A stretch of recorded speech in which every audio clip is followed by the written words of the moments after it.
is a film that has been plagued by controversy, mostly by stupid people, with Disney's live action remakes being extremely hit or miss for most people. Some people were curious about how Little Mermaid was going to turn out. Well, I'm here to tell you that The Little Mermaid is Disney's best live action remake yet. Hi, hello people of the internet. My name is Allison Kanowski, and I am a film lover and aspiring actress, and I just love movies. All things film and TV I talk about here on this channel.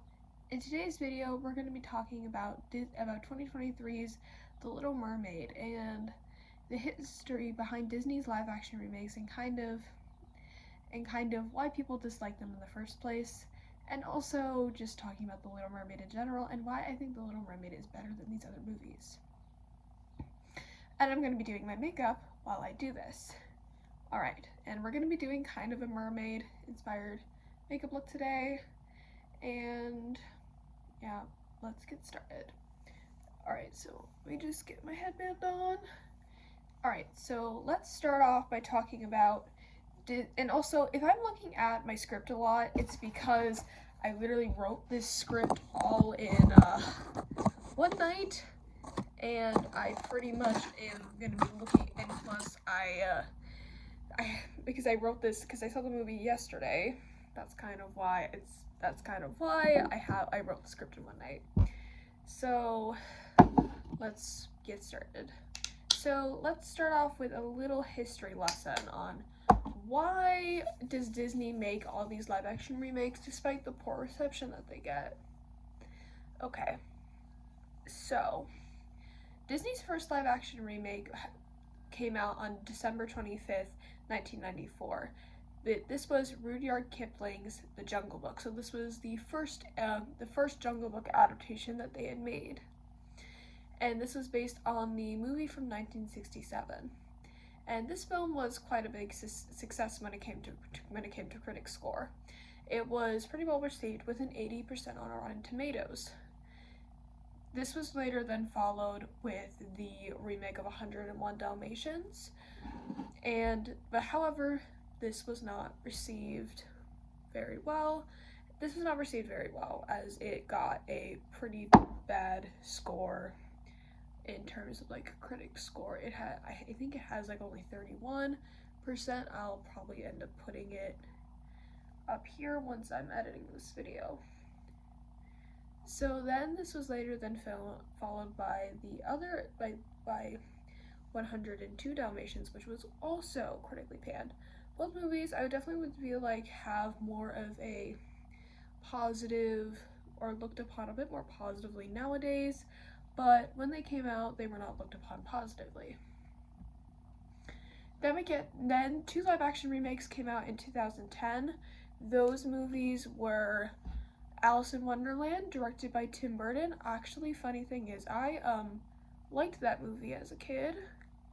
I actually did quite like that movie as a kid, and I used to watch it all the time. That was like because I feel like everyone had like those movies that they were like really obsessed with when they were a kid, and for me, that was, oh my goodness, like that was one of them. So that's kind of why I haven't obviously seen it in a very, okay, I guess we're using my hands. I haven't really seen it for like quite a long time, so obviously I really don't think I can give much of a review on it now, just because, again, it's been a long time. So I'm just making sure I get all my foundation blended out. So okay, then also there was The Sorcerer's Apprentice, which I never watched, so I can't really give you my thoughts on that. Next up, the following year. The following year, we get to Maleficent, which is, I'd say, the first movie in the let's try to make villains seem sympathetic of Disney's films. And I actually, all kind of like Alice in Wonderland, really liked Maleficent as a kid.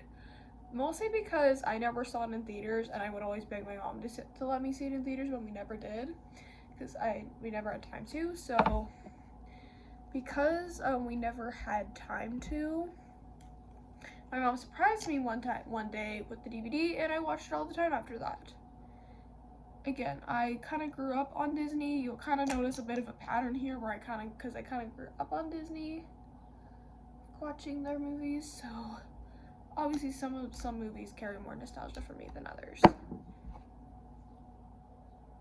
So this movie received mixed reviews with a currently rating 54% on Rotten Tomatoes as of me recording this video. And again, I really liked it as a kid because I thought it was cool. And Maleficent is actually like my favorite Disney villain. But to ask me who my favorite Disney villain was, I would definitely say Maleficent. And I just think she's just a very interesting character upon that. But like, again, I can't really give you much review because again, I don't want like my childhood fondness of this movie to just like jump in. I don't really want my childhood fondness of the movie to just jump in here. So yeah, then following that year, we get to 2015 Cinderella, which is heavily considered to be one of the best Disney live action remakes and received positive reviews. I definitely would say it is definitely one of the better ones. It is pretty good actually. It's pretty good actually, and that's because it tends to be on TV quite a bit, and the thing is, it is actually pretty good. So yeah, it's definitely like one of the better. Something like one of the better ones. So after that, and then funny thing is next year in 2016 we get the movie that I actually, funny enough, have never seen. This movie was 2016's Jungle Book, the second Disney live action remake of the Jungle Book. And this movie is heavily considered to be is probably the best received Disney live action remake, with a 94% on Rotten Tomatoes, as well as it just did very well with audiences as well. So then the same year we get Alice Through the Looking Glass, which is, funny enough, many people do not like. Again, I liked this one as a kid, but like, again, maybe that's just childhood nostalgia kicking in, because I feel like some of us don't tend to have the best taste when we're kids, but like, I feel like I didn't really have bad taste as a kid, but like, I don't know, honestly. But yeah, I just kind of find it funny what a movie that's considered the best Disney live action remake came out as the same year as the worst one. That's kind of, and like, that's public opinion, honestly. Maybe we should do a video where I rank all the Disney live action remakes. Let's make that a video that happens. So okay, now we're not in 2016 anymore. We're now in 2017. Another movie, like this one, I definitely think is one of the more infamous Disney live action remakes, mostly because this is another, this might be kind of a precursor to what I'm going to be discussing in a little bit, but we're now going to be talking about The Beauty and the Beast, which was from 2017. I remember seeing this one because it was a Girl Scout event, and because I was in Girl Scouts, and it was a Girl Scouting event that a Girl Scout troop rented out the theater, and we saw it, and it was I definitely remember liking it. I did watch it a bit more recently. Well, I will say the singing is not good. Like, it's still like a decent movie. It's definitely one of the better like remakes. It's definitely one of the better ones. Like, count how many times I say remake in this video.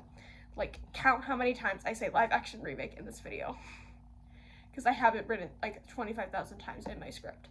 But with the fact that I've like written like 25,000 times in my script, it's kind of funny. So, okay, like moving on. So basically, Disney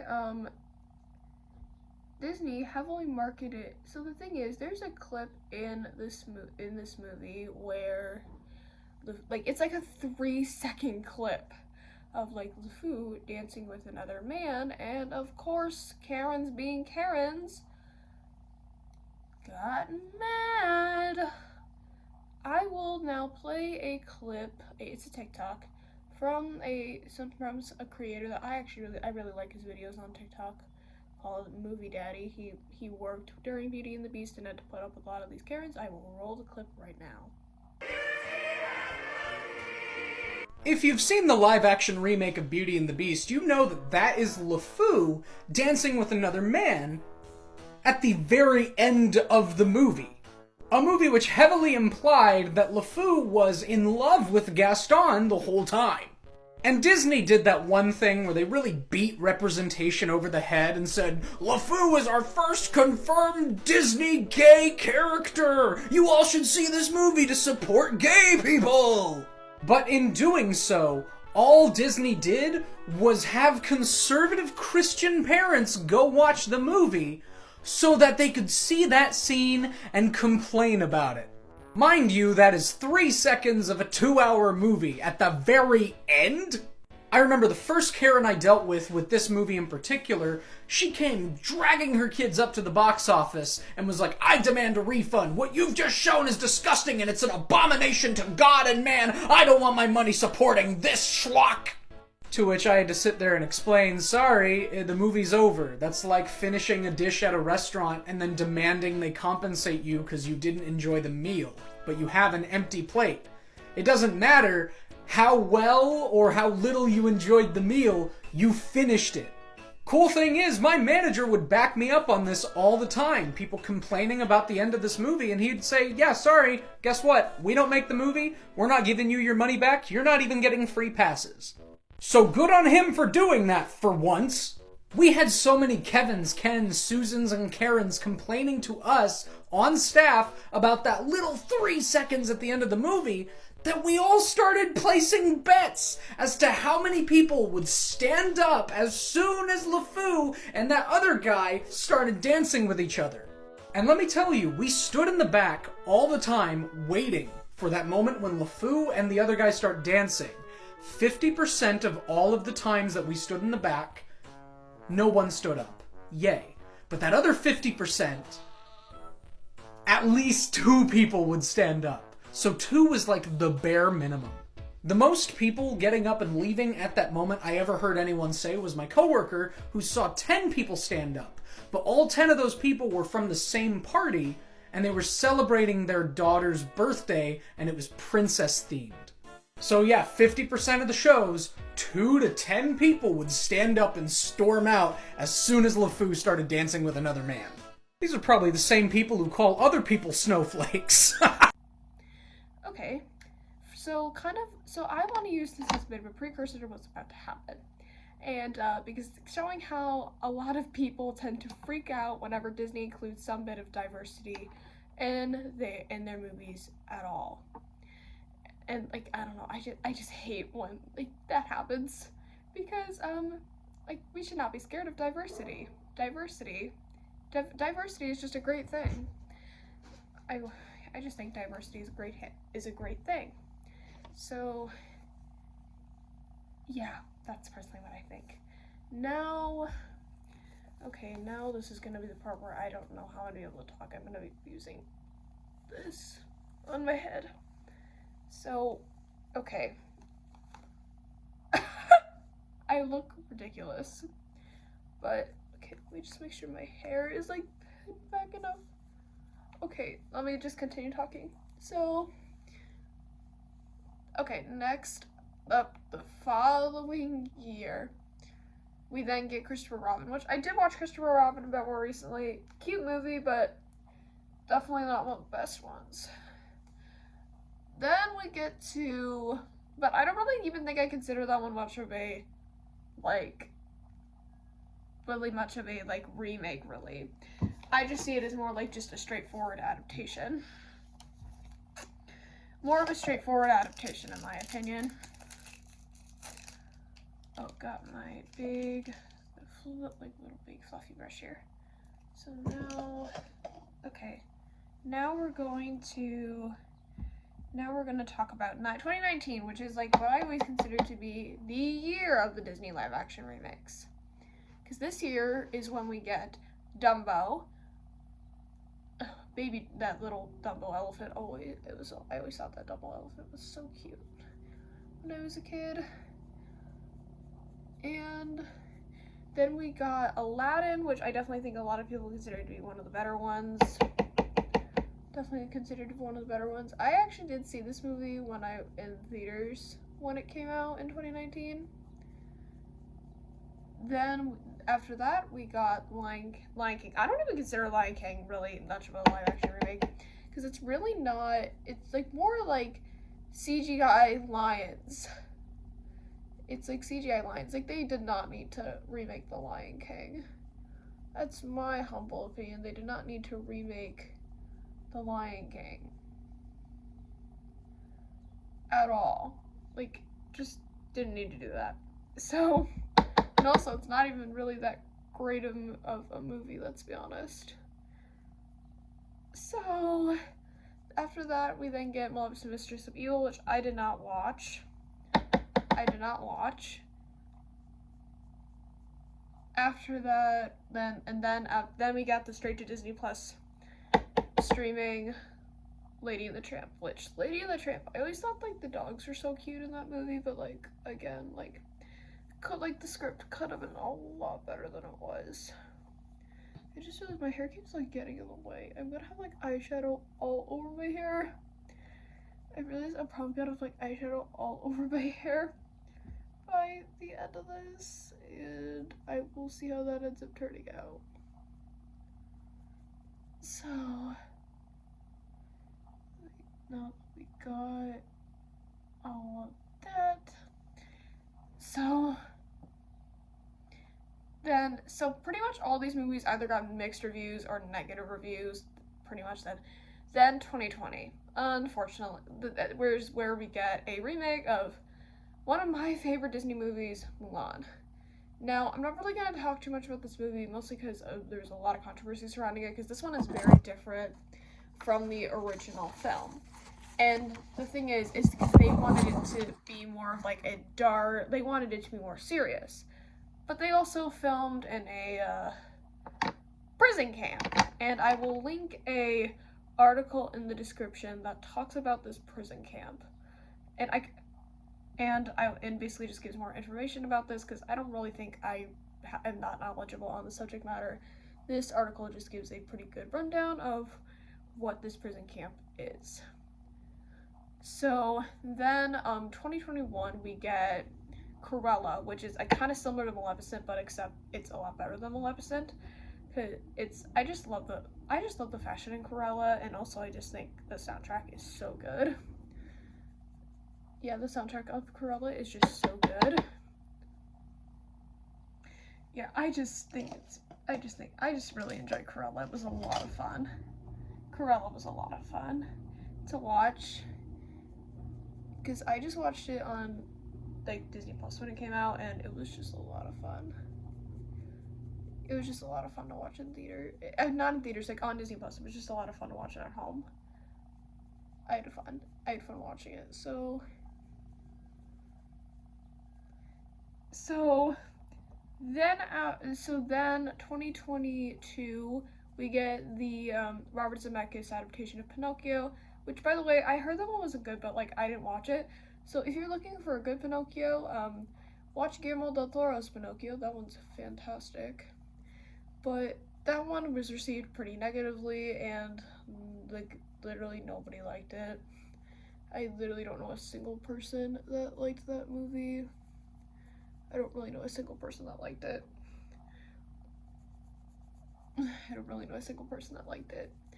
But now finally we are up to 2023, where we got the straight to streaming Peter Pan and Wendy, and which I didn't watch that. And then we have the Little Mermaid, which we're going to be talking about today. So now we're gonna move into the people that I really hate. Like, we're now into the people that I particularly, oh my gosh, and let me redo this side. There are particular people that I do not like in regards to the conversations when it comes to this movie. And those people are the not my Ariel people. Oh my gosh, I hate those people. I don't even know what to say in regards to these people because these people are stupid. Let me tell you, they're stupid. Like, and also, just where was Disney when all of this was happening? Like, why were they not, like, I don't know why they just left her to talk with, left her to deal with it on her own. Like, why would you not back her up? Like, why would you not back her up? And, like, come on, Disney. Like, why wouldn't you not back her up? Like, it's ridiculous. So a lot of the arguments that were made by these people included, it's not historically accurate. We're losing representations for gingers. It's not accurate. It's not scientifically possible. I will leave a link to a video by a channel called ModernGurlz that talks about all these claims in detail, because I think she does it a lot better than I could ever say. Okay, now this should look better. Yeah, that looks better. So, anyways, let's talk about the actual movie itself. So, now that I've given you all that information, let's actually talk about the movie and why I absolutely love it. So we're gonna be dividing this up into multiple different sections. So for today we're going to be starting off with acting, and so in terms of acting, we're gonna start like pretty much they got a pretty good cast for this movie, and Halle Bailey just knocks it out of the park. She is just so good in this movie. She captures the character. She just captures Ariel in such a really unique way. Like, I just love her portrayal of Ariel. She's just amazing, and her voice, my goodness, I just love her voice, and like her voice is just so beautiful. And like, I have been listening to her version of Part of Your World on repeat today, and I have no shame in saying that as a 14-year-old girl. So yeah, it's just, I think she just is so, I just love watching her on screen. And then the other standout for me, I love Melissa McCarthy as Ursula. I feel like the way she plays Ursula is like, it kind of like is very like menacing on the viewer and like very evil, but like still manages to be very kid friendly. My opinion, how I look at Disney movies, they're not necessarily kids movies, they're like movies for everyone. They just so happen to be kid friendly, and I just think they're movies for everyone, and like adults should not be like ashamed for liking Disney unless you're like really crazy. Like, I don't know, it's just that I don't like it when people like judge other people for liking Disney. I mean, yeah, I do agree there are a lot of crazy Disney adults, a lot of really crazy Disney adults that I do not like, but I know yeah, it's just that no one should be shamed for liking Disney, because I like Disney as a 14-year-old girl. I like Disney as a 14-year-old girl. And I think it is really good. So the thing is, yeah, then I just really like the acting in this movie, because I just thought they just got a pretty good cast on their hands. So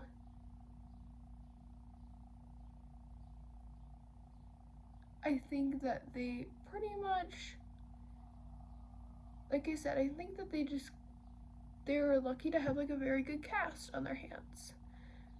Now we're gonna talk about music. So as a certified theater kid who has been in quite a bit of musical, like been in a few shows, and also I just love theater, and in general, like I love Broadway as a certified theater kid. So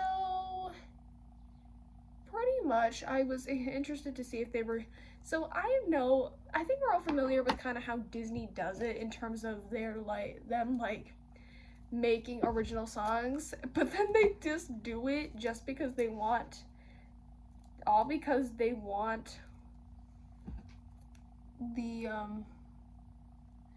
all because they want the Oscar nomination instead of, just like, and because that's like they don't use songs from the musical. But like, I actually I'm not really a big fan of the Little Mermaid musical.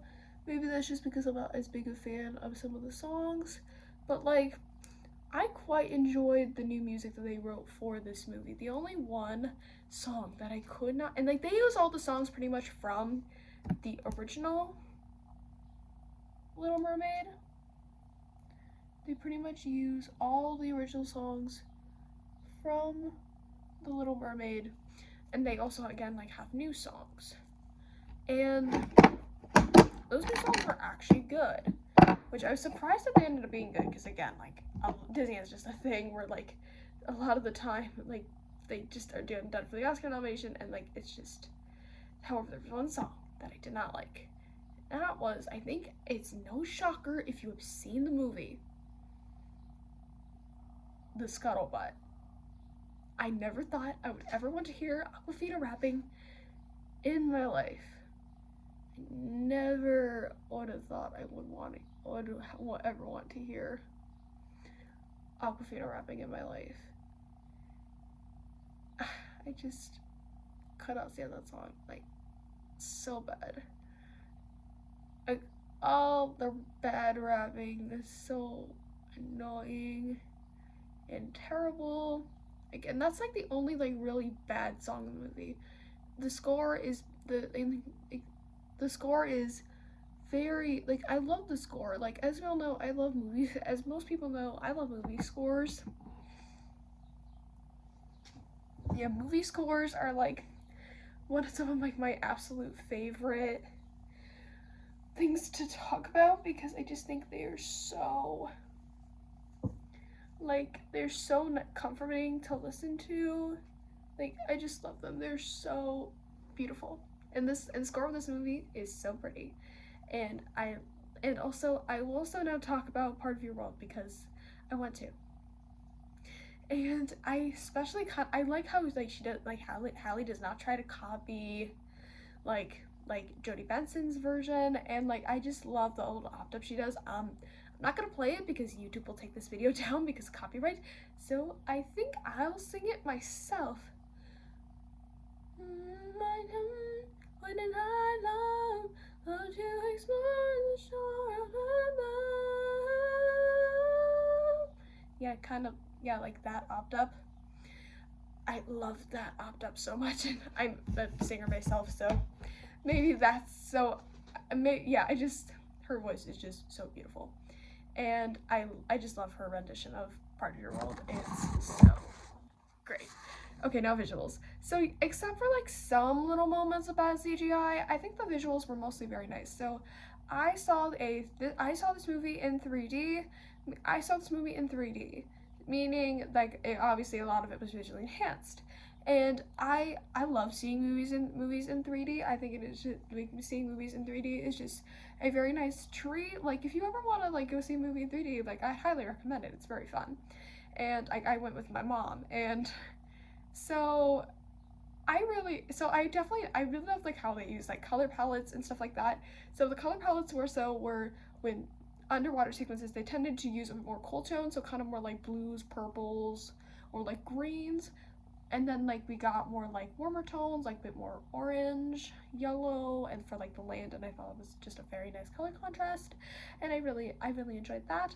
And again, except for some moments of like bad CGI, like I didn't really mind the character designs of like Flounder and Sebastian as much as some other people did. Okay, Okay, so that's kind of my thoughts on The Little Mermaid, and I absolutely loved it, and I would definitely consider it to be ranked as one of the best movies of 2023 so far for me. So now we're going to, so as we all know, because I go to movie theaters so frequently, you're obviously going to have those stories of the people who don't know how to behave at movie theaters. Okay, let me tell you this story. So, again, I expected there to be a lot of kids because I went to a matinee, but I did not expect there would be a lot of kids there, mostly because it was a 3D showing, and I know, like, my parents would not have taken me to a 3D showing if I was really young, so, like, I don't know, maybe it's just me. I kind of just assumed there would be a little bit less kids there, but, like, I really should have known, but, like, the thing is, there were kids there, but all the kids were behaving, except for the people sitting next to me. So this mom, like right as the movie's about to start, this mom comes in with her 3 kids. The 3 kids were a little bit older, like they were maybe 7, 6. Those 2 kids were behaving the whole time and they were quiet. Except this one girl, 3-year-old girl. The mom clearly did not want to be there. She was sitting on her phone the entire time. She was just sitting there on her phone, like, and it was full brightness, and her phone was like flashing on and on, flashing on and on. So annoying. And the thing is, I kept like turning back because I was just like, oh my gosh, and I didn't want to say anything because I didn't want to cause a scene or anything, but like I didn't want this mom to like just get mad that I told her to stay off her phone, but the thing is, this 3-year-old girl was also not behaving. She would repeatedly get up out of her seat and wander around the theater, and she also would sit in the aisle, which is a fire safety hazard because if like there's a fire going on, there's people that need to get out, like someone could trip over you, or like you're blocking the way of somebody's way of getting out.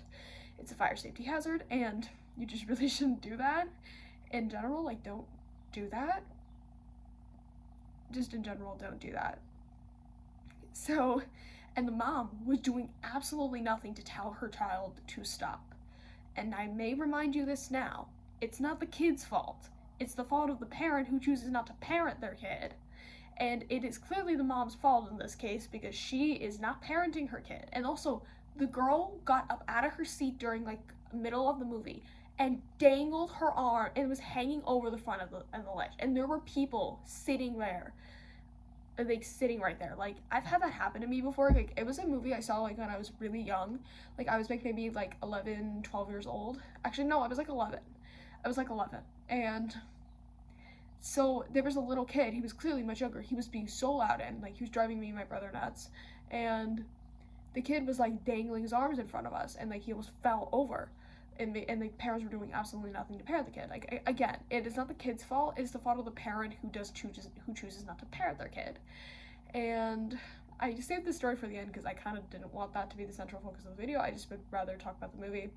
So, anyways, that is my thoughts on The Little Mermaid. Did you guys like it? And did you guys enjoy it? And I would love to know your thoughts on the movie down below in the comments. I will see you guys in my next video. Bye, you guys!